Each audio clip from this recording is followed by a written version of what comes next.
আজকে আমি খুবই একটা কমন টপিক নিয়ে কথা বলতে এসেছি, সেটা হলো ব্রেস্ট ফিডিং। এইটা নিয়ে সবার বেশ ব্রেস্ট ফিডিং কীভাবে করতে হয়, কি প্রিপারেশন, কি বেনিফিট, এই সব ছোটোখাটো বিষয় নিয়ে আমি আজকে আলোচনা করব।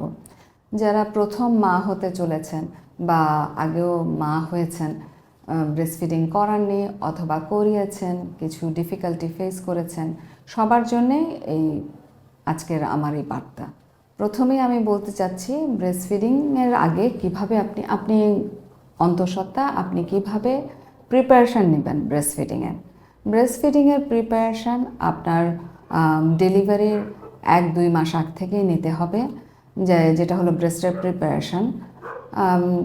স্লাইট মাসাজ ব্রেস্টে, যাতে ডাক্টগুলো বা আপনার ব্রেস্টের টিস্যুগুলো তৈরি হয় ব্রেস্ট মিল্ক প্রোডাকশনের জন্য।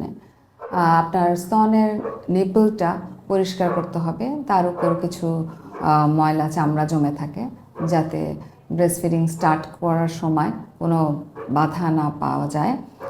ডাক্টগুলো পরিষ্কার, আপনি গোসলের পরে মানে তেমন কিছুই করতে হবে না, হালকা পাতলা একটা কাপড় দিয়ে জাস্ট স্তনের নিপলের উপরে যে আবরণটা থাকে সেটা প্রত্যেক দিন পরিষ্কার করবেন। এখন ডেলিভারির পরপরই আমরা বলি যে যত দ্রুত সম্ভব বাচ্চাকে ব্রেস্ট ফিডিং করানো শুরু করতে হবে, কারণ এই সময় একটা শাল দুধ থাকে যেটা বাচ্চার জন্য খুবই উপকারী এবং বাচ্চা এবং মায়ের বন্ডিংটা তৈরি করতে সাহায্য করে। বা ডেলিভারির পরে বাচ্চার যে বডি টেম্পারেচার সেটাও মেনটেন করতে সাহায্য করে ব্রেস্ট ফিডিং। এখন আমি আলাদা আলাদাভাবে দুটো বেনিফিট বলতে চাই যাতে আপনাদের বুঝতে সুবিধা হয়।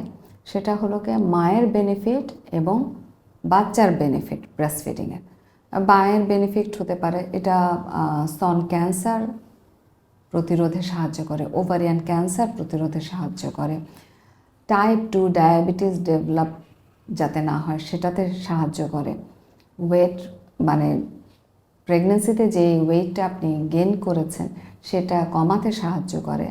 আমি একটু বলতে চাই যে ব্রেস্ট ফিডিং আমরা গর্ভবতী অবস্থায় ক্যালসিয়াম নেই, ভিটামিন ডি নেই, কিন্তু ব্রেস্ট ফিডিং যখন করি আমরা তখন এগুলো নেই না, তখন আরও প্রয়োজনীয়তা বেশি ক্যালসিয়াম এবং ভিটামিন ডি।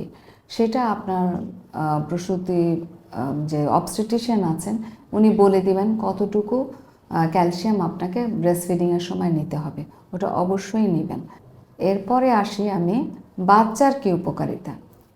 এটাতে জীবাণু থাকে না বিধায় বাচ্চার ডায়রিয়া হওয়ার সম্ভাবনা একদমই শূন্য, বাচ্চার নিউমোনিয়া থেকে প্রোটেকশন পায়, বাচ্চার অ্যালার্জি সম্ভাবনা থেকে তাকে প্রোটেক্ট করবে, ব্রেন ডেভেলপমেন্টে হেল্প করে। রিসার্চে দেখা গেছে যেসব বাচ্চারা ব্রেস্ট ফিডিং করে আর যেসব বাচ্চারা বটল ফিড করে তাদের মধ্যে আইকিউর ডিফারেন্স অনেক হয়। তো আমরা তো সবাই চাই আমাদের বাচ্চারা মেধাবী হোক, তো আমরা কেন ব্রেস্ট ফিডিং করবো না। তারপরে যে আরও কিছু যেমন অ্যাজমা প্রিভেনশনে হেল্প করে। এরপরে আমি আরেকটা ব্যাপারে দৃষ্টিপাত করতে যাচ্ছি যে কিভাবে ব্রেস্ট ফিডিং করবেন। এখন যারা নতুন আছেন সেটা তাদেরকে বলছি যে অ্যাটাচমেন্ট, ব্রেস্টের সাথে বাচ্চার অ্যাটাচমেন্টটা খুবই জরুরি, নাহলে কিছু কিছু স্তনের সমস্যা দেখা দিতে পারে, যেমন ক্র্যাক নিপল, অ্যাবসেস, এগুলো দেখা দিতে পারে। সেগুলো প্রিভেন্টের জন্য আপনি বাচ্চাকে কিভাবে ধরবেন। আপনি ধরেন আপনি বাম স্তনে খাওয়াচ্ছেন, বাচ্চাকে বাম হাত দিয়ে ধরবেন, এই হাতটা থাকবে বাচ্চার বাটকে, আর এই কোণে বাচ্চার মাথা থাকবে যাতে আমরা উঁচু নিচু করে বাচ্চার মাথাটা ফিক্সড করতে পারি। একটা কমফোর্টেবল চেয়ারে বসতে হবে যাতে ঝুঁকে আপনাকে খাওয়াতে না হয় বাচ্চাকে। ঝুঁকে খাওয়ালে যেটা হয় যে ঘাড়ের ব্যথা, পিঠের ব্যথা শুরু হয়ে যায়। একটা কমফোর্টেবল চেয়ারে বসবেন, ব্যাক সাপোর্ট থাকবে এবং আরেকটা হাত আপনার ডান হাতটা ফ্রি রাখবেন আপনার বাচ্চার মুখে, যাতে নিপলের চারিপাশে যে অ্যারিওলা কালো অংশটা ওইটা যাতে ঠিক মতনভাবে বাচ্চার মুখে যায়, কারণ নিপলে আসলে কোনো দুধ থাকে না, এটা জাস্ট একটা পথ দুধ আসার। তো অ্যারিওলায় যখন বাচ্চার মাড়ি চাপ দেয় তখনই ব্রেস্ট মিল্কটা বাচ্চার মুখের ভিতরে যায়।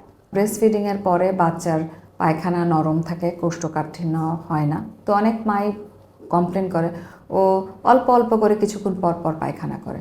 এটা আসলে কিন্তু স্বাভাবিক। আর ব্রেস্ট ফিডিং অ্যাডিকুয়েট হচ্ছে কিনা মারা কীভাবে বুঝবে, সেটা হলো বেবি যদি দিনে 6 বারের মতন প্রস্রাব করে তাহলে বুঝতে হবে অ্যাডিকুয়েট ব্রেস্ট ফিডিং। কৌটার দুধে কিন্তু বাচ্চাদের গ্রোথ বেশি হয় এবং ফ্যাট সেল গ্রো করলে তাদের স্থূলতার দিকে যাওয়ার সম্ভাবনা থাকে। ব্রেস্ট ফিডিংয়ের বেনিফিট বলে শেষ করা যাবে না। আমাদের ধর্মীয়ভাবেও নির্দেশ আছে 2 বছর পর্যন্ত বাচ্চাকে ব্রেস্ট ফিডিং করাতে হবে। কেউ যদি অপারগ হন অ্যাটলিস্ট 6 মাস পর্যন্ত এক্সক্লুসিভ ব্রেস্ট ফিডিং করান। এর উপকারিতা বলে শেষ করা যাবে না। আজকে এই পর্যন্ত। ধন্যবাদ, আবার দেখা হবে।